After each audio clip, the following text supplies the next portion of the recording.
ডিফুত পুনৰ পিজিআৰ ফিজিআৰ ভূমি উচ্ছেদৰ দাবীত এক ব্যতিক্ৰমী প্ৰতিবাদ ধৰ্ণা। কাৰ্বি ভূমি ৰক্ষা কৰাত ব্যৰ্থ অনুভৱ কৰি প্ৰতিবাদকাৰীয়ে মুণ্ডন কৰাৰ উপৰি জোতা চেণ্ডেলৰ মালা পৰিধান কৰি অভিনৱ প্ৰতিবাদ সাব্যস্ত কৰা দেখা যায়। কাৰ্বি ছাত্ৰ সন্থা KSYCকে আদি কৰি কেইবাটাও সংগঠনে সাব্যস্ত কৰে এই প্ৰতিবাদ। বহিৰাজ্যৰ পৰা আহি অনুপ্ৰৱেশকাৰীয়ে কাৰ্বি ভূমি দখল কৰি স্থানীয় জনজাতিৰ লোকসকলক ভূমিহীন কৰি অহাৰ সময়ত নৱবৰ্ষক লৈ আনন্দ উপভোগ কৰা কাৰ্বিসকল লজ্জিত হ'ব লাগে বুলি মন্তব্য কৰে প্ৰতিবাদকাৰীসকলে। জাতি ভেটি ৰক্ষা কৰাৰ স্বাৰ্থত জাতি ধৰ্মৰ ৰাজনীতিৰ মুনাফা ত্যাগ কৰি সকলোকে একত্ৰিত হোৱাৰ আহ্বান প্ৰতিবাদকাৰীসকলৰ। পিজিআৰ ফিজিআৰ বিষয়ক লৈ কাৰ্বি আংলং স্বাস্থ্য পৰিষদে ৰাজনীতি কৰাৰো অভিযোগ কৰে প্ৰতিবাদী সংগঠনসমূহৰ। পিজিআৰ ফিজিআৰ বেদখল মুক্ত কৰাত পৰিষদে কোনো পদক্ষেপ গ্ৰহণ নকৰাৰ অভিযোগ প্ৰতিবাদকাৰীৰ। সমাজত বা অসমত আজি অসমীয়া আজি আনন্দ কৰাৰ সময় আজি অসমীয়া হাতত নাই।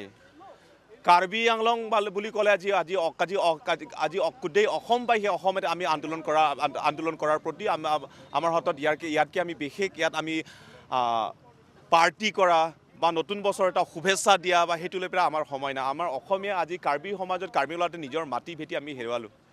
আজি নিজৰ মাটি হেৰুৱালোঁ। আমি নিজৰ স্থানত আজি আমি মাৰ খাবলগীয়া হয়।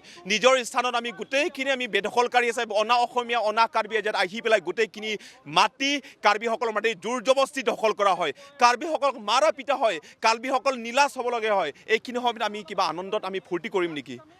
এইখিনিত আমি ক'বলৈ আজি অসমত আমি অসমীয়া অসমত আছোঁ আমি কাৰ্বি আংলং এই জনগোষ্ঠী অসমৰ ভিতৰতে আছোঁ। অসমীয়াৰ লগত আমি একত্ৰিত আছোঁ। কিন্তু আজি হাতামপুৰীয়া অসমীয়াই কিন্তু আজি একত্ৰিত জৰিডাল ছিঙি পেলাই আজি অসম আজি শেষ। আজি কাৰ্বি আংলঙত আজি অসমীয়াৰ প্ৰতি কাৰ্বিৰ প্ৰতি আজি ৰক্ষণাবেক্ষণ কৰাৰ প্ৰতি কোনে থিয় হৈ থকা নাই।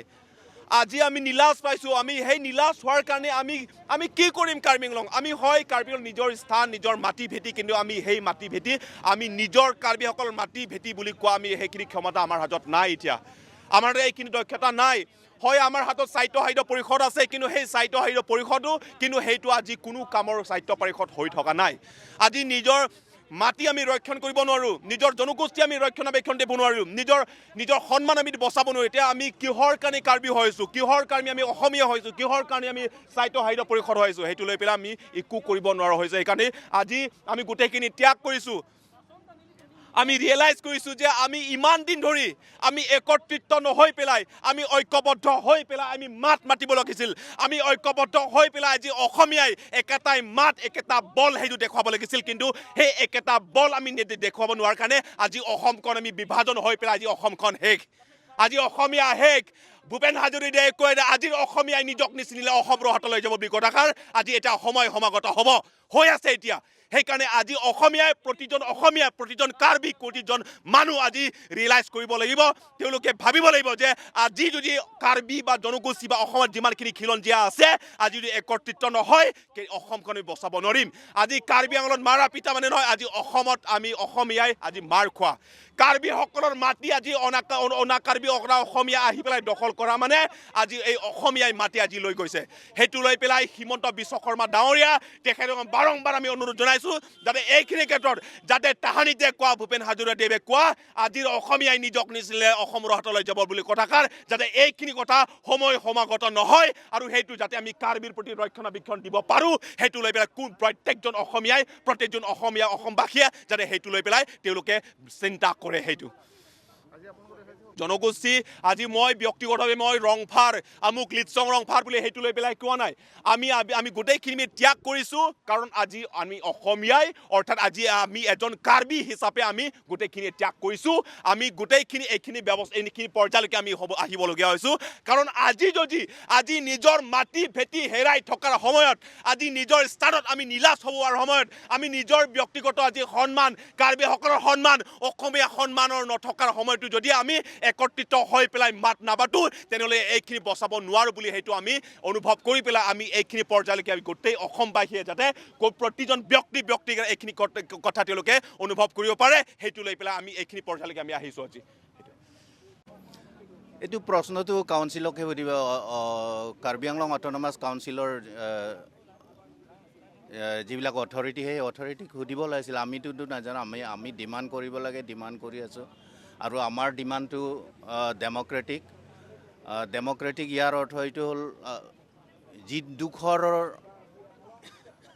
যিটো এনক্ৰচমেণ্টৰ কথা কৈ আছে সেই এনক্ৰচমেণ্টটোতো PGR হয় অকল এইটো PGR খেৰণিৰ PGR বুলি নহয় বাকী কাৰ্বি আংলঙত যিমান VGR আছে KGR আছে সেই মাটিবিলাকটো এনক্ৰচমেণ্টবিলাকৰ পৰা মুক্ত কৰাব লাগিব আমাৰ ডিমাণ্ডটো হ'ল সেইটো কিন্তু আজিলৈকে আজি 1 বছৰ হ'লেই 1 বছৰ হোৱাৰ পিছতো কাউন্সিলে একো পদক্ষেপ লোৱা দেখা নাই ঠিক তেনেকৈ কংক্ৰিট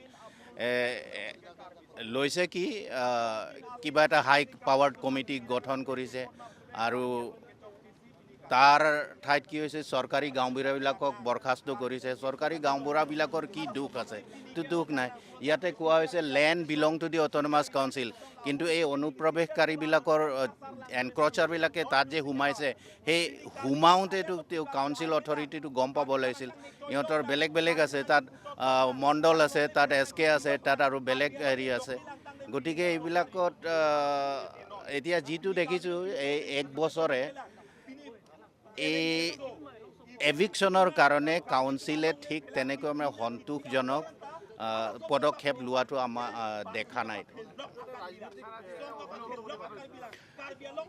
চবতেতো ৰাজনীতি থাকে ৰাজনীতিটো থাকিবই লাগিব ইলেকশ্যনৰ আগে এই কামটো কৰিছে ইলেকশ্যনৰ আগে কামটো কৰে এইটো MP ইলেকশ্যনৰ আগে এইটো ইছ্যুটো উঠাইছে উঠোৱাৰ পিছত ইলেকশ্যন হৈ যোৱাৰ পিছত এতিয়া ঠাণ্ডা হৈ আছে এতিয়া বোধহয় এইটো কৰিব আকৌ ইলেকশ্যন আহিলে এইটো কৰিব 2026ৰ আগে গতিকে এইটো ঠিক নহয় যদি কৰিব লাগে ভালকৈ কৰিব লাগে আৰু আমাৰ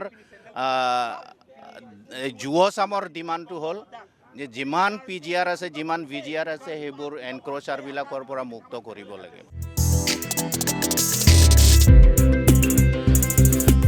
ডিফুৰ পৰা তনু মজুমদাৰৰ ৰিপৰ্ট এনিভাৰো 24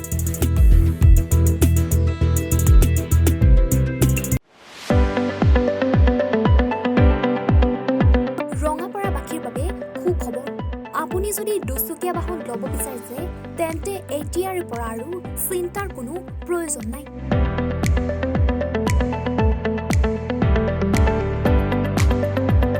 আপুনিও আহিব পাৰে DBP এছ'চিয়েটৰ বাজাজ টু হুইলাৰ ডিলাৰ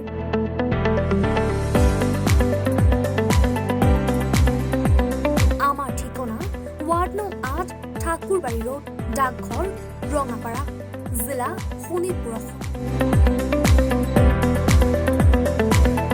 আমাৰ যোগাযোগৰ নম্বৰ 9435707133 9707967285285